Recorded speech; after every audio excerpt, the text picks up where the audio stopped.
Hello everyone, today we're gonna look at Hikaru Nakamura at the Blitz World Championship of the FIDE Cup against this young and rising star. It was a crazy game, so let's just dive into it.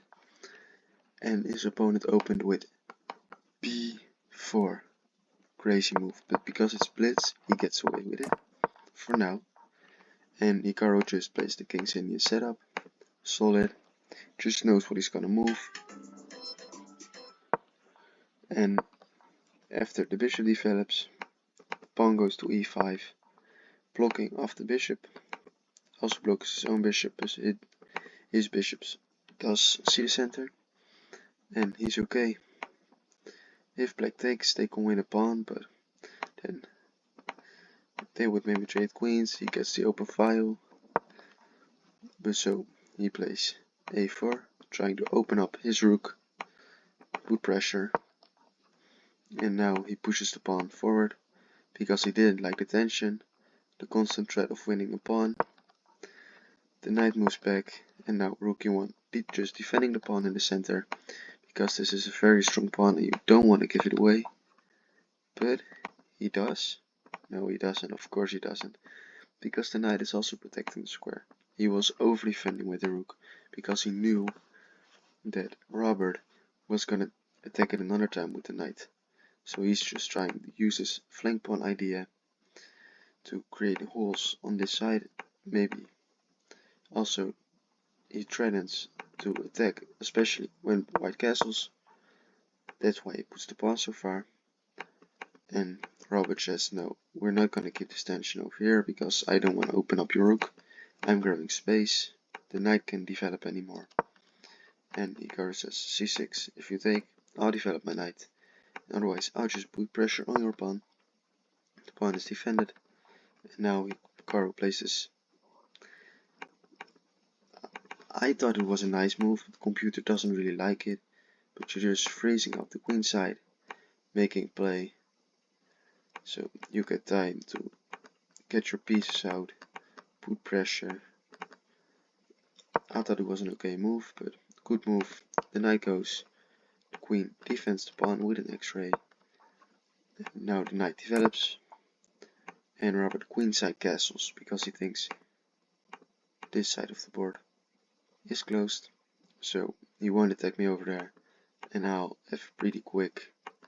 I'll open up the g file and I'll attack your king. Hikaru solidifies the pawn chain with b6 and the king to b1, always a good move.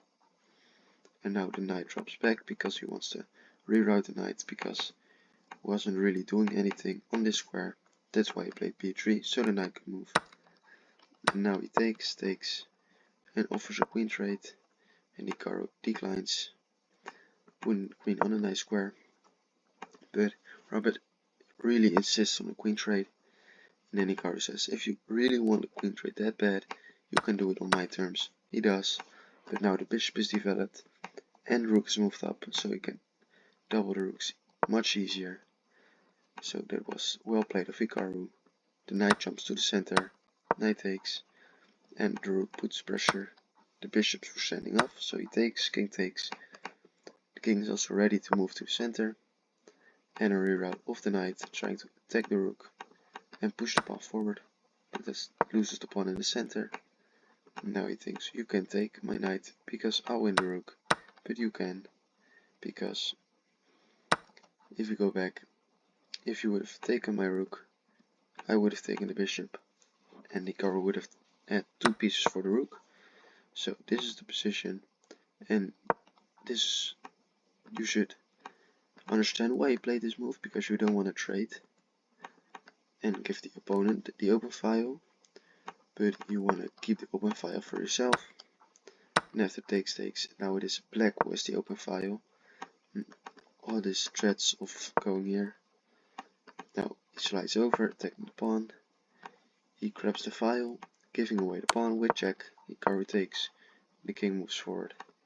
This is not that good of a move, but Hikaru just didn't want to get taken, and the rook would get in somewhere on this square or on this square, putting pressure to the king, to the pawns.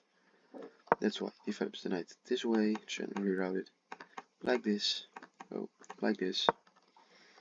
But he goes after the pawns. The rook comes back to defend, extra defense. And now the rook just moves back, the knight moves back, the rook attacks this pawn. And Hikaru says, alright, take my pawn, but I'll take your pawn. They both take the pawns, but then suddenly Hikaru lost his pawn. But after he just develops the knight, that's not the best move. The best move was f5, kinda imprisoning this rook's thing, vision, and so getting the king ready, knight ready, but that's not what Hikaru played. He developed his knight, rook moved back, and the best move, king moves back, because he didn't want to let the rook infiltrate, and you didn't want to go here because then you give a tempo for the rook. And now the knight jumps in, attacking the bishop. He said, go ahead and take the bishop. Hikaru says, no, I don't. I'll have this intermediate move attacking your pawns. The bishop moved back, I take with check, and good move, c4, threatening to push the pawn all the way down, making it a real pain in the ass for white. And he also grabs the pawn on the side, so he's up 3 pawns now. But he loses a pawn, so he's 2 up. And those 2 pawns are these pawns. These pawns are not going anywhere. The knight has a nice vision to all his important squares. The rook is active on the 6th and the 7th rank. And now he just is going to move the pawns forward, escorted by the king. And he's going after the pawns. Hikaru says, no, I just defend them. Also, it's important that the pawns aren't the dark squares, because then the bishop couldn't get to them. So it's kind of impossible for white to win them. The king moves even further. The rook comes, knight moves, king moves to the center, check to the king, and the knight tries to reroute.